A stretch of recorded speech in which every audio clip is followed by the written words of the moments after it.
Good morning, everybody. Thanks for taking the time to hear our story.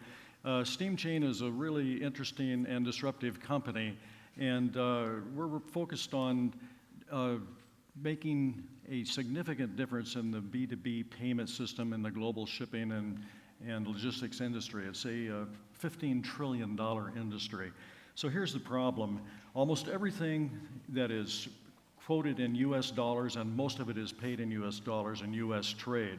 So those US dollars have to eventually get, in the foreign countries, has to eventually get back into their own fiat currency.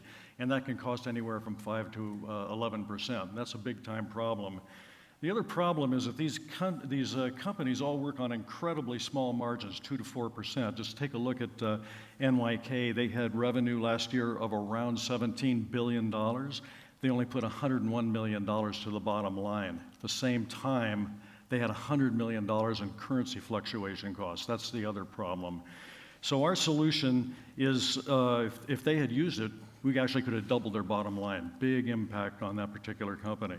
So our solution reduces currency fluctuation costs up to 100%, currency conversion costs up to 80%, and document flows up to 20%. But the most important thing is that we can dramatically increase the profitability of our companies and our customers. Our solution is very simple. We've created a platform using smart contracts with a programmable payment method. We can do that all for a fee of 1.5%, which is way less than what the companies are currently paying. Scott? So with our solution fully architected and developed and ready to go to market, we have a number of clients committed, the first of which is Software Solutions. They have approximately 25,000 clients globally in the invoice payment business. Some of those clients are listed up here. We're going into revenue with them next week, and that will represent about $250,000 in our first year. Our second client, Oregon International Air Freight, a global supply chain solutions partner with clients such as a few brands you guys can probably recognize. We're working on completing a use case for, and in the first year, they'll represent about $450,000 in revenue for us.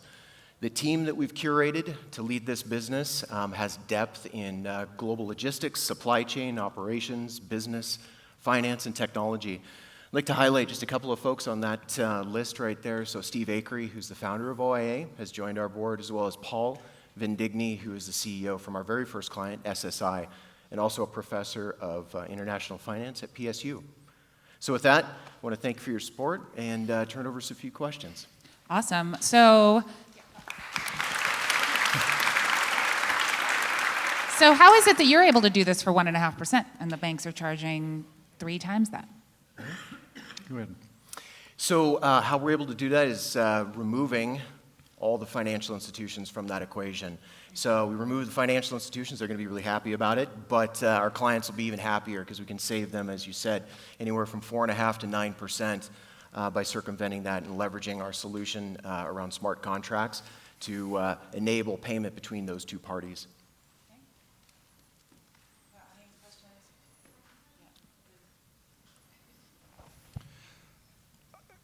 Do you actually need the blockchain for this? Or is the blockchain technically necessary for what you're doing? Or is it make it sound better because blockchain is fancy? I got most of that question.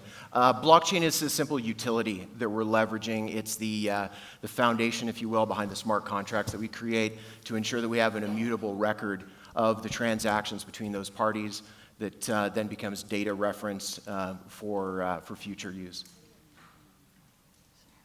Can you guys stand up if you want the thing?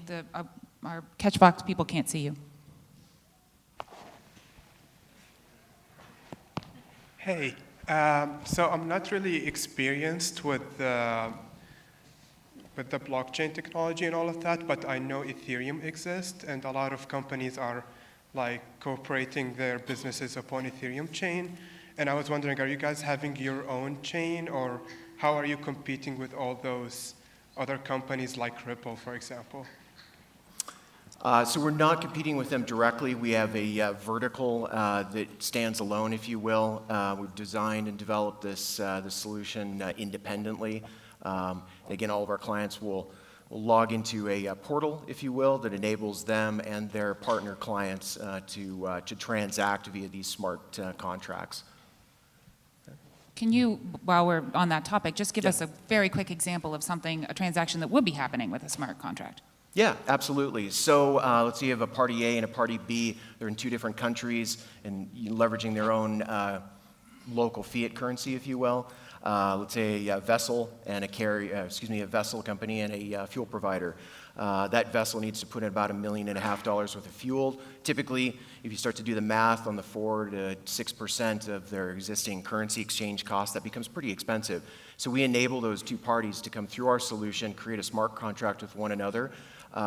We then enable the funding of that smart contract and the transaction between those two parties via their own banks, as well as an exchange account that enables us to, again, provide that currency exchange and make that payment in real time so that we avoid those currency fluctuations on their behalf, but give them the flexibility to be able to plan as well as execute in a more cost-effective manner. And let me just add a little bit to that on the currency fluctuation component. We eliminate the aging of invoicing. By the time these companies go through all the bills of ladings and all of that, sometimes you've got a 30, 45-day payment lag, and the fluctuation is a big problem, as we mentioned with NYK, another big logistics company, XPO last year, another $16 billion company thereabouts. They lost $100 million in 1 quarter alone. So this is a big problem that our solution addresses. What type of pushback would you expect from big banks as well as governments? A lot of these big banks as well as governments don't really trust this technology. I don't think that we're going to get tremendous pushback. I'll just give you a little story. NYK, we focused on that particular example a couple of years ago because they were so large. They were getting their financing, going to the FX markets and going to their banks in Tokyo. And they decided that they would go right to the money exchangers. So we're only taking a small component of the banking business, but there's no question about it that once we go to market and people start hearing about what's going on, that competition is going to come in. Quite frankly, I think that probably one of the big banks will try to purchase us. We figure we've got about an 18-month lead in the technology, and it's a big market, and competition is good, so it's not a big concern. At least at this stage. Hey, I noticed that you had 2 cryptocurrency advisors on your list there. How are you guys incorporating crypto into this? And if we're talking about like fluctuation in currencies, crypto is an interesting market to be in right now. Yeah, so as we've developed our solution, an element of that is the trading of a cryptocurrency within an exchange. We're focused on Ethereum at this point in time because of its stable nature and the security as well as the ability to transact in 60 seconds or less. But that said, we've developed our solution to enable other cryptocurrencies. We're not just locked to that one Ethereum in this point in time, which gives us flexibility as we go forward because the landscape is moving quickly, the technology is increasing, and the security is also moving pretty quickly to enable what we have. Awesome. Thank you. Yep. Thanks. Thank you.